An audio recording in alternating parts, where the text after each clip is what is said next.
This week I had the opportunity to work with several clients. And on one particular day, I had 4 different clients. And each one of those came in with different concerns about what was happening in the world. I stopped watching news like 3 years ago, so I'm kind of not knowing what they're talking about. So at the end of the day, while I was waiting on the other guys that were working with me to get all their stuff packed up, I looked on the internet. What's this all about? And I went to one of the prime networks, I think CBS.com, something like that, and their page, just the first part of the page, I didn't scroll down any, talks about anger boils over in Ferguson. Ferguson, Missouri looks like a war zone. It goes on to say tanks and combat gear and assault rifles and police and protesters, and it just on and on. And it's like, what in the world? Isn't this the United States? What's happening here? The next heading was the MMA fighter arrested for beating an ex-girlfriend. What's this all about? And then strikes on militants at Iraq Dam after reported massacre. And then GOP congressman slams do-nothing Democratic Senate, the blame game. New Mexico sheriff arrested on civil rights and weapons charges. And I gave up. It was like, that's too much. And this was really kind of heavy on my mind as I was walking out of there. I got all my stuff packed up and went and loaded it in the car, and I started driving home, and this song came on, Jewel's Life Uncommon. And the impact that had was tremendous, because in this song, it talks about giving your strength to that which you want to be away from, that you want to be free from. It doesn't work. So I started looking at it. I came home and I printed off the lyrics to the song because I wanted to make sure, okay, I'd heard the song many, many years ago and kind of got away from it. So I came home and I listened to it again. I looked at the lyrics, and sure enough, it's like when we get caught up in that negativity, whether it be the stuff that's happening in the news, an illness, my mother-in-law's surgery, if we would have gone to the side of what could happen, it would be like getting caught in a riptide. And I don't know if you've ever been caught in a riptide in the ocean, but it is a nasty critter. It will pull you out. The more you fight it, the worse it gets. With the riptide, like this negativity, stop fighting and find a different way out. By doing that, you focus on what you want. You don't focus on what's got you caught. You don't focus on the riptide itself. You focus on how you're getting out. And it works. It's beautiful. What Jewel in the song is saying, the first verse is just beautiful. It's don't worry. Don't worry, Mom. Don't worry, sister. Don't worry, world. It says it'll be just fine. It'll be just fine. Stop worrying about anything that's going on in your life. I know that you guys have this move coming up. It'd be real easy to start worrying about what's happening next. Your mom and dad are moving to a different town. It's real easy to get to worry about what's happening next. Trust that everything's going to be fine. Trust that God is in this whole thing. Trust that you are connected with God, with this divine plan, and things work. Stay calm. Just know that all is well. The chorus talks about, which I mentioned just a second ago, lend your voices only to sounds of freedom. Don't get caught up in the negative. It will happen. My favorite phrase, and I've probably already said this before, is someone in a seminar with Zig Ziglar. He was talking about the power of motivation. And somebody said, yeah, but motivation doesn't last. And Zig Ziglar's response was, neither does a bath. That's why we suggest one daily. It's the same thing here. This negative stuff is still going to pop up. It's going to be happening all around us. We don't have to buy into it. We focus on the freedom from that. We focus on the love that we can find there. We focus on, if you're involved with another person that's bringing that negativity to you, focus on the God in them. Focus on the love that they have within their hearts. Connect with that. And it's very easy to do by making eye contact and just seeing deeper than the color of their eyes. You can see their soul. You can see their essence. The depression and the illness and everything that we're seeing in the news now, it's kind of hard to look beyond. Especially this week with Robin Williams. He got in such a place that he just couldn't handle it anymore. If God is present everywhere, which we believe He is, if He is in all things, He was there. There was something in that, and I don't fully understand it, and I'm not going to sit here and try to tell you how to interpret what happened with Robin Williams. I do believe that God was in that whole act, was in that whole process. And we can choose to look at the divine part of that act, or we can get focused on the depression, the suicide, and all of the negative. Your choice. The negative or the freedom. The ugly or the beautiful. It's up to us. In the second verse, Jewel talks about she can hear your anguish, she can hear your hearts crying out. She goes on to say that we're tired, we're weary, but we're not worn out. Set down your chains until only faith remains. Set down your chains. Let go and let God. We can try to figure out how to get through all of this. We can try to figure out how to beat cancer. We can try to figure out how to beat depression. We can try to figure out how to beat SIDS, which only puts our focus on those things. Our focus is better used. Our strength is better used. We don't get so worn out when we focus on the love that comes once we've moved through it all. Many of you know my story. I could get real serious about fighting SIDS. All I'm doing is adding energy to SIDS. I choose to believe that my son moved on to a much, much nicer place for him.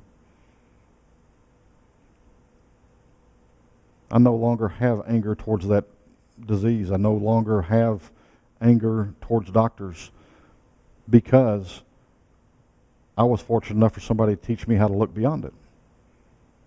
So you focus on the good, you focus on the positive, you focus on the love, the divine. Release your ties to the negative. That's your chain. Being tied to the negative, holding on to the fight for cancer. Let's start viewing that as what happens after the cancer is gone.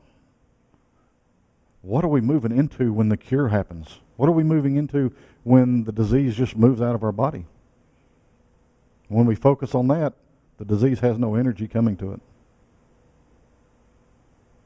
I don't know if you've ever seen, YouTube has several people who've done it. They take 3 jars of cooked rice. Cook them all at the same time. They leave them in the same place in the kitchen or wherever you're going to put them. The only difference is one of them they send positive energy to. One of them they send negative energy to. One of them they ignore.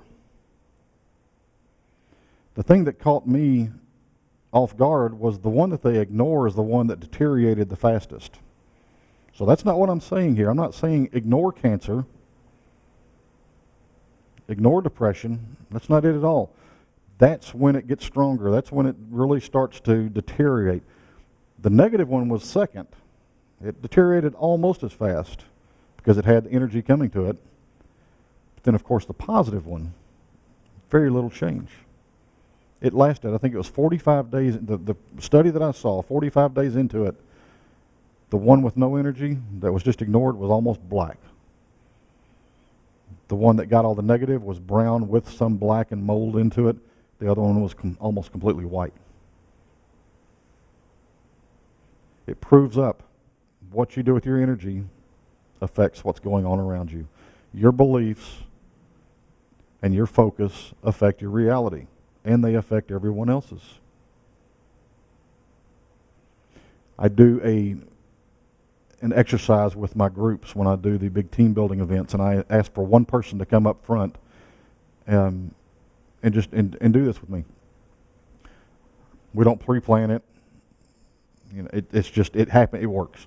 Anyway, I have them come up, and I have them turn and face away from the group, and then I have a flip chart or a whiteboard, and I write, "You are weak and worthless." And I have the group focus on this person, believing that about this person. Then I ask that person to hold their arms out, and they're going to resist me with everything they have. I can take their arm completely to the side every time. And then we just erase all that. You know, forget that, have the group forget all that. That's not the truth. And then I wipe the board off, and I write, "You are powerful and worthy." I can do chin-ups on this guy's arm, or girls. I had a TCU football team I was working with, and of course the one person that volunteered was one of the biggest linemen they had. His arms were bigger around than my chest, and I thought, it's going to be my first failure. It worked. His arm went to his side as fast as any that I'd ever done. So the power of thought, the power of belief coming from the group around them was affecting his reality. Now, had he been able to see what I was writing, he would have had choices. He could have chosen to buy into that or not, and that would have totally changed the game. So your beliefs create your reality and the reality around you. So next time you're walking around and you see somebody at the store that's kind of acting like a jerk or something, and you start, what a jerk, guess what you're going to get? More of it. We move in towards the end. Jewel again comes back to the lend your voice to freedom. And then she starts talking about, and this one threw me off guard for a while. I wasn't real sure what to do with this, but she starts talking about, "For there are plenty of people praying for peace. But if praying weren't enough, it would have come to be." It says, "Let your words enslave no one, and the heavens will hush themselves. To hear our voices ring out clear, with sounds of freedom. Come on, you unbelievers, move out of the way. There's a new army coming, and we are armed with faith." What I got from this, many things. People tend to pray begging for things. Doesn't work. People tend to make a prayer like a list you're going to mail off to the North Pole every December. That's not what prayer is all about. We know that. You know, we practice affirmative prayer. I hope we practice affirmative prayer.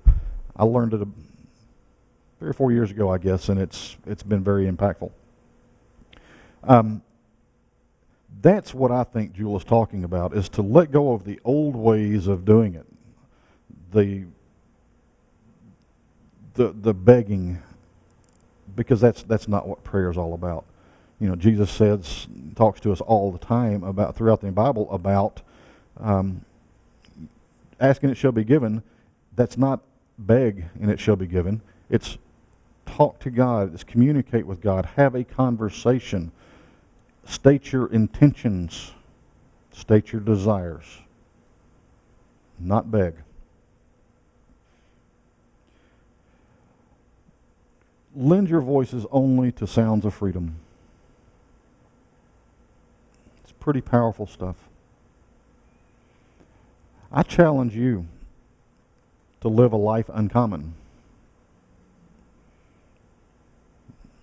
Choose not to fall into the same old things. Choose not to give power to the negative. Give power to the ugly. Doesn't mean you have to turn your news off like I've done. It's not at all what I'm saying. But when you see a story about the upheavals in Ferguson, Missouri, I think's where it was, send your love. Do not sit there and go, "Oh my, I can't believe this is happening." Send love. You have the power to affect what's happening there. Your connection deep within, that divine connection that you all have, that we all have, has the power to positively affect the situations in this world. That's what the new army is all about that Jewel is talking about. The new thought, the people who are adding to the world the positivity and love it needs and deserves. It's the new army. If you will, just close your eyes for just a moment and think about that. Think about leading a life uncommon.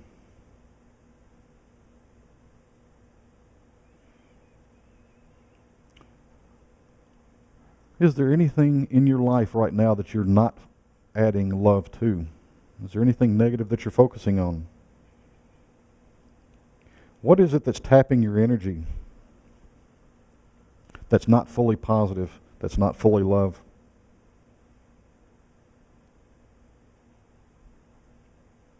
Once you become aware of that, you can shift your energy.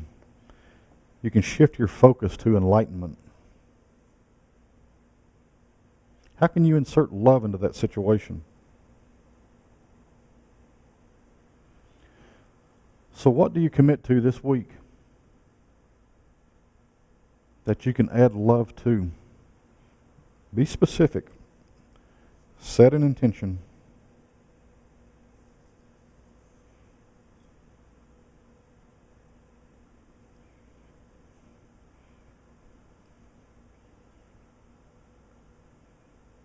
This week, add love. This week, live a life uncommon.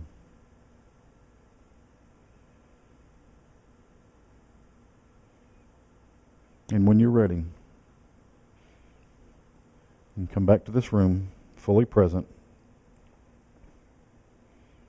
and send love out into this world.